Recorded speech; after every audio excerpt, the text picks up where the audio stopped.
Diane Keaton, a true Hollywood icon, is celebrated not only for her extraordinary talent, but also for her colorful love life with some of the most memorable figures in history. From her creative connection with Woody Allen, to her passionate romance with Al Pacino, and the unexpected moments shared with Steve Jobs and Keanu Reeves, Diane Keaton's dating history is a journey of love and artistry that continues to inspire. But what makes these relationships resonate so deeply with fans, both on and off the screen? What is it about Diane Keaton's boyfriends that captivates hearts and sparks curiosity? In this video, we'll dive into Diane Keaton's love life and explore the men who left an indelible mark on her personal and artistic journey.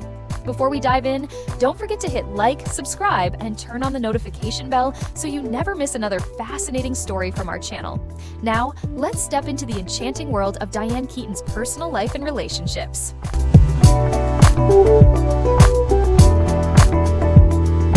1. Woody Allen and Diane Keaton. Two names etched into Hollywood history, not just for their cinematic achievements, but also for the deeply complex and enduring relationship they shared. If you think this is a story of a fateful meeting on a Broadway stage, you're absolutely right. But it's more than that. It's the tale of two eccentric souls colliding, exploding, breaking apart, and yet remaining forever intertwined like inseparable puzzle pieces. In 1968, Keaton, a young actress struggling to find her footing, walked into an audition for Play It Again, Sam. Woody Allen, already an acclaimed playwright, was pouring his energy into his latest project. Initially, Allen wasn't impressed, famously referring to her as the coat check girl, but fate works in mysterious ways. Keaton, with her awkward yet captivating charm, quickly caught Allen's attention. Their romance began soon after, a love story that lasted 3 years, but left an indelible mark on both their lives. Keaton once admitted that she fell in love with Allen even before they met. Watching him on The Tonight Show starring Johnny Carson filled her with admiration she couldn't contain. When their relationship began, it was as though she had stepped into a completely new universe. Woody Allen, with his genius mind, became more than just a boyfriend. He was her guide, teaching her discipline, work ethic, and, above all, how to find herself in her art. But love isn't always enough. After 3 years, Allen ended the relationship. Keaton later reflected on his words, "Living with you is like walking on eggshells." Brutally honest yet poignant, the statement revealed the insecurities and fears that haunted their relationship, a bond so peculiar that even they couldn't fully understand it. Yet, they never truly let go of each other. Post-breakup, Keaton remained Allen's most loyal friend and staunch defender, while Allen found ways to keep her in his life. Their cinematic partnership became legendary. Annie Hall, the film that cemented their place in the annals of movie history, wasn't just a story, it was a reflection of their real-life relationship. Keaton's character, quirky yet lovable, was inspired by Keaton herself. The role earned her an Oscar, a testament to the magical synergy between the two. They continued to collaborate, from Sleeper to Manhattan, with each film adding a new chapter to their endless narrative. But life is more complicated than the movies. When scandals engulfed Allen's life and his reputation was shaken by serious accusations, Keaton didn't abandon him. She spoke out, standing by him despite the controversy. To her, Woody Allen wasn't just an ex-boyfriend or a creative partner, he was an inseparable part of her journey.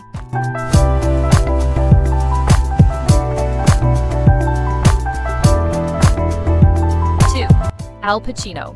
After her profound relationship with Woody Allen, Diane Keaton's love life took a new and exciting turn when she met Al Pacino, a connection that opened an entirely different chapter in her life.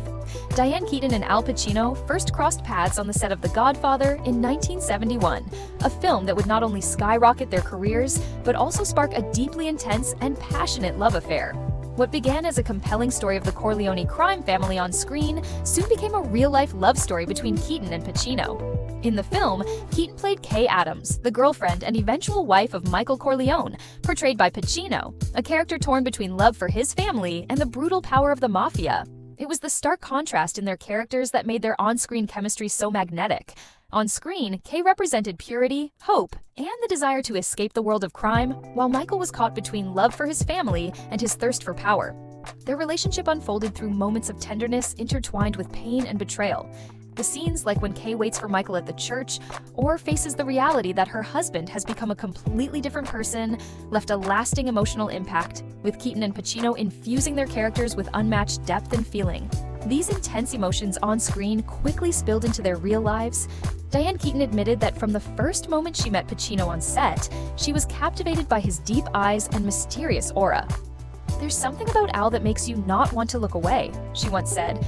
He doesn't speak much, but when he does, every word makes you think. Meanwhile, Pacino was drawn to Keaton's intelligence, humor, and sophistication, a woman who could make him laugh even in the tensest of moments.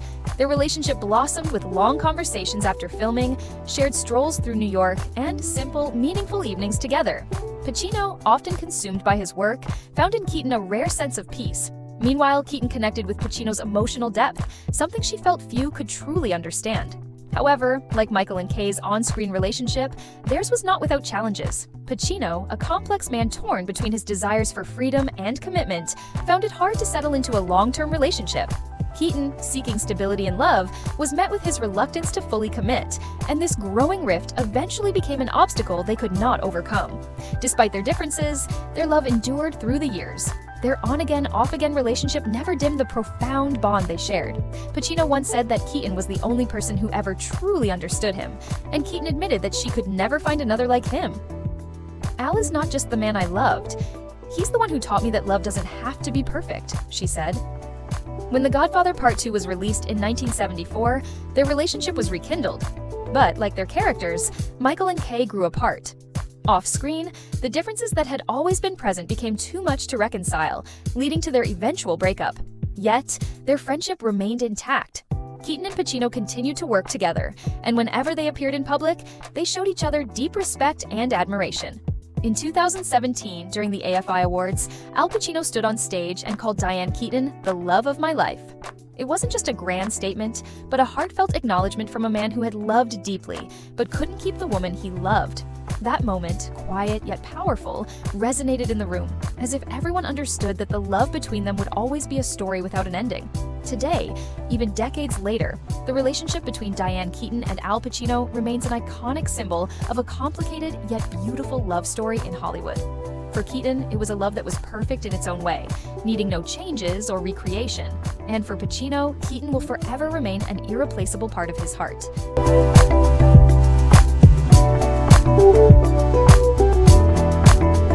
3. Steve Jobs. After the intense yet complex emotions of her relationship with Al Pacino, Diane Keaton's love life took a surprising turn when she crossed paths with Steve Jobs, a visionary whose passion for shaping the future burned brighter than most could imagine. Picture New York City in the late 1970s, a hub of ambition, creativity, and the ceaseless rhythm of dreams colliding with reality. At the iconic San Remo building on Central Park West, two extraordinary lives briefly intersected. Steve Jobs and Diane Keaton, representing the allure of Hollywood and the brilliance of Silicon Valley, shared a moment that was as fleeting as it was fascinating. At the time, Jobs was just in his early 20s, radiating the boundless energy of someone who had already glimpsed the future. Keaton, nearly a decade older, was already an icon, a woman whose presence could silence a room. To Jobs, she wasn't just a star. She was the star, embodying everything dazzling and unattainable. As neighbors in one of New York's most prestigious addresses, their meeting seemed almost destined. And then, it happened.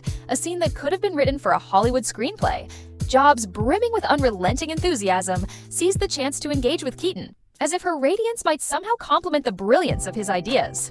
They sat down for what could have been the start of something meaningful, a meeting of minds, perhaps even a connection deeper than words. But the evening unfolded in a way no one expected. Jobs didn't talk about art. He didn't discuss life, or even acknowledge the magnetic charm that had made Keaton a household name. Instead, he spoke passionately, almost obsessively, about computers.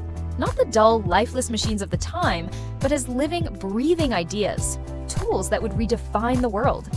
He painted a vision of the future where technology would break down barriers, where every home would have a computer, and where life as we knew it would be forever transformed. Keaton, ever composed and thoughtful, listened intently, but her thoughts wandered in a different direction. To her, Jobs wasn't the enigmatic creative genius he believed himself to be. He was eccentric, singularly consumed by his passion, and, perhaps, a little too intense. Years later, she would describe Jobs as strange, a man so deeply enthralled by technology that there seemed to be no room left for anything, or anyone, else. Sitting across from him, Keaton couldn't help but wonder whether this young man was a genius or simply someone lost in his dreams. And just like that, it was over. There was no second meeting, no follow-up phone calls. Their dazzling yet mismatched lives continued along separate paths. Diane Keaton remained a Hollywood icon, captivating audiences with roles that left an indelible mark.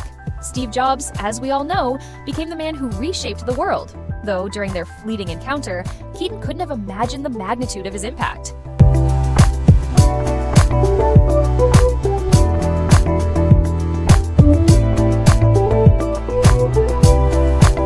4. Edward Ruscha. After the brief and bold encounter with Steve Jobs, Diane Keaton found a calmer rhythm in her relationship with Edward Ruscha, a celebrated artist whose quiet brilliance matched her own contemplative nature. Diane Keaton and Edward Ruscha shared a relationship that remained largely private, yet it was undeniably unique and deeply meaningful. While not much is publicly known about their time together, the moments they spent were a beautiful fusion of two artistic souls, where love was not just an emotion, but also a mutual respect and understanding of each other's creative worlds.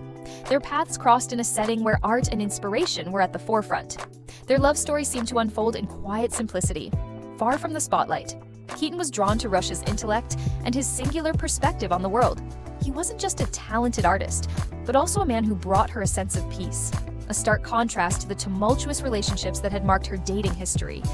They shared afternoons filled with quiet conversations, discussing not just the mundane, but also profound ideas about life and art. For Keaton, Ruscha became someone who could truly listen without judgment. For Ruscha, Keaton was a vibrant source of inspiration, a muse unlike any he had known before. It was a relationship that needed no explanations. They simply understood each other. However, like many of Diane Keaton's relationships, their romance didn't culminate in a fairy tale ending. Yet, neither allowed the conclusion to overshadow what they had shared.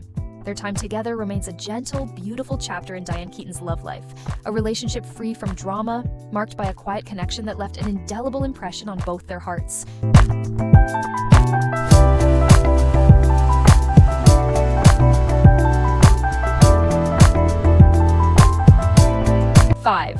Warren Beatty. Diane Keaton's love life took a fiery turn when she began a passionate romance with Warren Beatty during the making of Reds. This wasn't just a collaboration between two monumental talents, it was a collision of strong, magnetic personalities. In 1981, Reds debuted as an epic masterpiece, exploring ideals, love, and revolution. The film, written, directed, and starring Warren Beatty as John Reed, chronicled the life of the American journalist and activist who documented the Russian Revolution in 10 days that shook the world. Diane Keaton played Louise Bryant, Reed's lover, and together they brought to life a relationship that was as powerful on screen as it was behind the scenes. Keaton and Beatty first met during the film's pre-production. Beatty, with his intense artistic vision, sought an actress who could embody Louise Bryant's emotional depth and inner struggles, a fiercely independent woman navigating a world of passion and politics. Keaton's extraordinary talent didn't just win over Beatty professionally, it sparked a romantic connection that lit up their personal lives. On screen, John Reed and Louise Bryant's relationship was a complex dance of love and conflict. Their shared passion for art and revolutionary ideals was tempered by clashes in personality and ambition. One of the film's most unforgettable moments was the fiery exchange between Reed and Bryant, culminating in their heartfelt admission of love. The raw intensity of their performances, Keaton's emotional vulnerability paired with Beatty's smoldering presence, made this scene the centerpiece of the film. Behind the camera, their chemistry was just as electric. Beatty and Keaton often worked through challenging scenes together, including the iconic moment when Bryant testified before the Overman Committee. Keaton's portrayal of Louise's inner turmoil, defending her ideals and her love under immense pressure, earned critical acclaim, while Beatty's Reed conveyed the heartbreak of a man torn between politics and his deepest affections. Rumors of their off-screen romance swirled as fans and critics alike marveled at the authenticity of their on-screen connection. Many speculated that their real-life emotions bled into their performances, creating a rare synergy that few films achieve. Romantic moments in Reds, such as their whispered confessions in a dimly lit Petrograd room, felt so genuine that they left audiences questioning where fiction ended and reality began. For Keaton, Beatty had been a source of fascination long before they worked together. She once admitted that after seeing him in Splendor in the Grass, 1961, she was captivated by his charm, calling him her dream man. But it wasn't just his striking looks, it was Beatty's talent and fiery passion for filmmaking that truly mesmerized her. Yet, like the tumultuous love story of Reed and Bryant, Keaton and Beatty's relationship couldn't overcome their personal differences. Keaton later described their breakup as bittersweet, reflecting on a photograph she had kept but could never find to hang on her wall, a poignant metaphor for their love. Beautiful but incomplete, always tinged with a sense of longing. Years later, Keaton continued to hold Beatty in high regard, describing him as someone I loved in real life, not just on screen. Reflecting on their time together, she mused about how a man like Beatty, once at the peak of fame, faced the passage of time and the changes that life inevitably brings.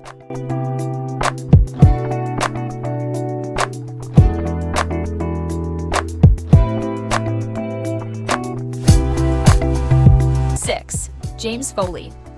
After her passionate and high-profile relationship with Warren Beatty, Diane Keaton sought a quieter connection, and her time with James Foley brought a new, understated chapter to her love life. Their relationship wasn't loud or attention-seeking, but instead marked by thoughtful conversations and a quiet understanding that created a unique bond. Diane Keaton and James Foley became linked during a fascinating period in Hollywood, a time when creativity thrived not only in film, but also in the personal connections between brilliant individuals. One of the most memorable glimpses of their relationship came in 1985 when they attended the wedding of Madonna and Sean Penn together. Their presence at such an intimate and exclusive event immediately sparked curiosity. Was this more than just a friendship? Fans saw Diane Keaton as a woman who was magnetic, not only because of her talent, but also because of the extraordinary men she attracted into her life. James Foley, a director known for his sharp vision and storytelling flair, seemed like he could be the perfect match for Keaton's intellect and sophistication. Observers couldn't help but wonder about the moments they shared behind closed doors. Did they talk endlessly about their favorite films or exchange ideas on the art of storytelling? Their attendance at that wedding wasn't merely a coincidence. It hinted at a deeper connection that intrigued everyone around them. What made their relationship even more fascinating was the deliberate silence surrounding it. The public couldn't help but speculate. What kind of bond did they share? Were there long afternoons spent discussing scripts or quiet moments in a small cafe where art and personal emotions intertwined? Diane Keaton, with her sharp wit and impeccable taste, surely found an intellectual equal in James Foley. And Foley? Perhaps he was drawn to Keaton's unique energy, a blend of strength, complexity, and undeniable charm. It's easy to imagine the private moments they might have shared, an extended conversation while revisiting classic film scenes, or a serene evening exchanging ideas without the need for embellishment. But maybe their discretion wasn't just a choice. It was a means of protecting a fragile relationship from the relentless scrutiny of the public eye. Although the true nature of their connection remains uncertain, the story of Diane Keaton and James Foley provides endless room for imagination. Their quiet moments, far from the glaring spotlight, paint a picture of two creative souls who may have found inspiration and solace in each other. And while their relationship might be incomplete in the eyes of the public, it leaves behind an intriguing mystery, like an unfinished film, allowing everyone to create their own ending in their minds.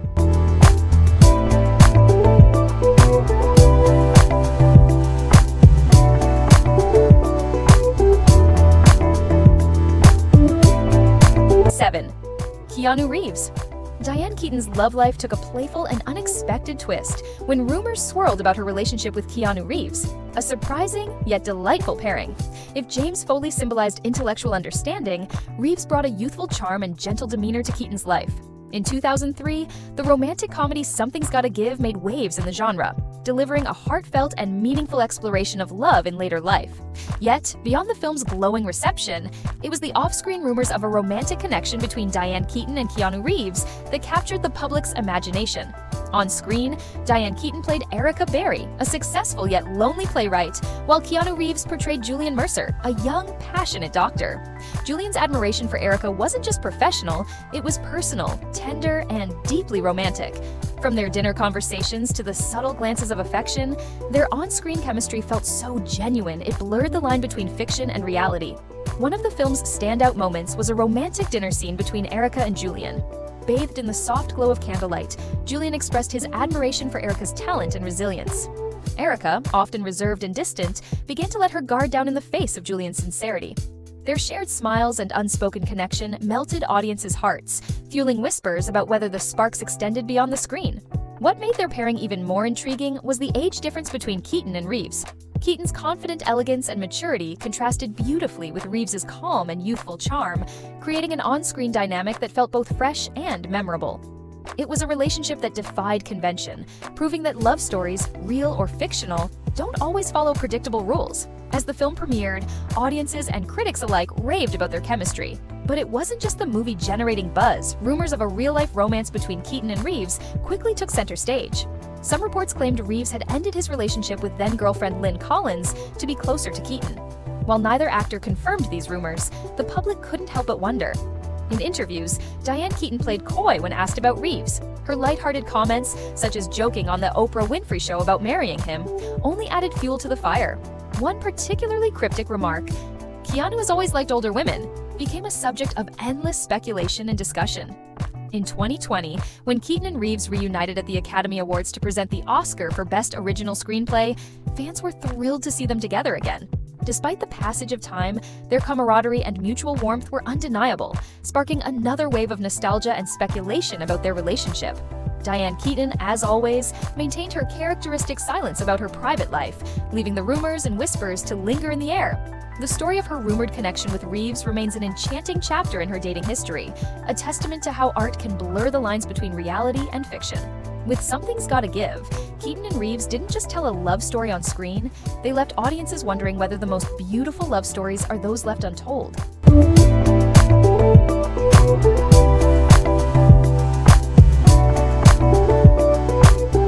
Diane Keaton, after experiencing the highs and lows of love, is now embracing a joyful and fulfilling single life at the age of 77. In her own words, dating is highly unlikely, but she feels completely at ease with her independence. As a proud mother of 2 adopted children, Dexter Keaton and Duke Keaton, Diane reflects on the family she built in her 50s with immense gratitude. Now that her children are grown and have moved out, Diane finds comfort and joy in the company of her beloved dog, Reggie, a silly goofball, as she lovingly describes him, and a constant source of happiness. With her trademark optimism and effortless charm, Diane Keaton continues to inspire us all with her unique blend of freedom, confidence, and timeless style. Let's send her our best wishes for continued health, happiness, and unforgettable moments in her life ahead. Which of Diane Keaton's relationships in her dating history resonated with you the most? Was it her creative partnership with Woody Allen, the intensity with Al Pacino, or her rumored connection with Keanu Reeves? Let us know your thoughts in the comments below. And don't forget to like this video, hit subscribe, and turn on the notification bell so you never miss more inspiring stories from our channel. Thank you for watching, and we'll see you in the next video.